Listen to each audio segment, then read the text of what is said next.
Good morning. आज हम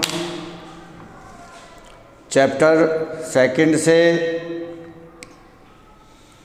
एक क्वेश्चन लेंगे क्लास 10th मैथमेटिक्स में और उसको समझने की कोशिश करेंगे। तो क्वेश्चन क्या है, मैं यहाँ लिख रहा हूँ, प्रूव दैट 3 - 2√5 is irrational। ये आपका क्वेश्चन है। तो हम क्या करते हैं, जब इस तरह का कोई भी क्वेश्चन आए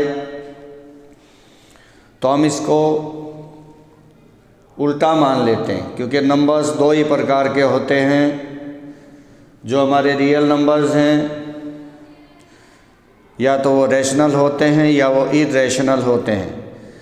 तो हम इसमें कंट्राडिक्शन प्रूफ देंगे, मतलब ये रैशनल है तो इसको हम रैशनल मान लेंगे, इरैशनल है रैशनल मान लेंगे।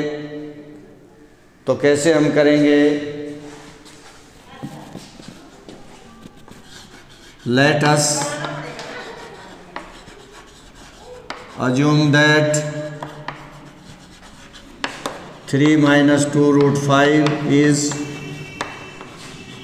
rational।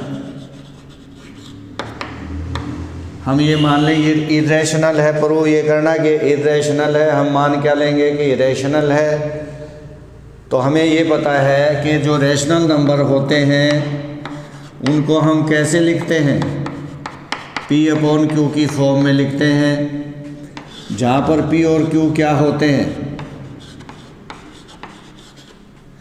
इंटीजर्स होते हैं, और Q जो है वो 0 के इक्वल नहीं होता। तो हमें ये पता है कि भाई कोई भी रैशनल नंबर P/Q की फॉर्म में होता है, और जहाँ पर Q 0 नहीं होता। तो अब हमने क्या करना है कि जो √5 है इसको हम एक साइड में ही रखेंगे, या लेफ़्ट में रख लीजिए, राइट में रख लीजिए, कोई फ़र्क नहीं पड़ता। अब चलिए हम इस 3 - P/Q को इधर ले आए, माइनस हो गया, इसको इधर ले जाए तो ये आपका प्लस हो जाएगा, साइन चेंज।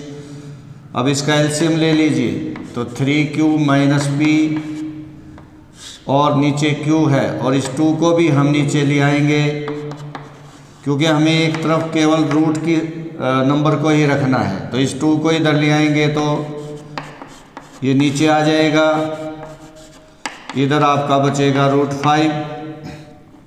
अब यहाँ पर देखिए P, Q, 2, 3 ये क्या हैं आपके, ये सारे के सारे इंटीजर्स हैं। तो जो भी नंबर इंटीजर से बनता है या जो इंटीजर होता है वो एक रैशनल होता है, तो ये रैशनल नंबर है, ये इसके इक्वल आ गया। तो इसका मतलब ये रैशनल है तो ये भी रैशनल है, परंतु हमें पता है कि √5 रैशनल नहीं होता, ये इरैशनल होता है। तो इसका मतलब ये इक्वल भी नहीं है। तो इस अर्थ ये हुआ कि अगर ये गलत है तो क्या गलत है कि जो हमने माना वो गलत है। तो सही क्या है हमारा, ये इरैशनल वाला, यही हमने इसमें सिद्ध करना था। देखिए अब हम लिखेंगे PQ 2 and 3 are integers, so 3Q - P/2Q is rational। तो ये रैशनल है, बट वी नो दैट, पर तो हमें ये पता है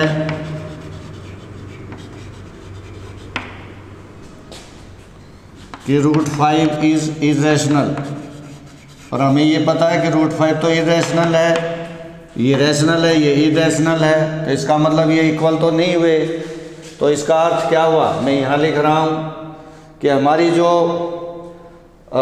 अजम्पशन है वो रॉन्ग हो गई। अगर ऐसा है तो मैं यहाँ लिख रहा हूँ, इसके बाद इधर आ जाइए आप।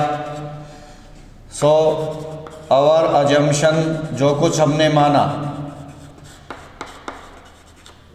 इज़ रॉन्ग, वो गलत है। क्या है हमारी अजम्पशन? ये है। तो मैंने बताया था कि नंबर 2 ही होते हैं, या तो रैशनल या इरेशनल।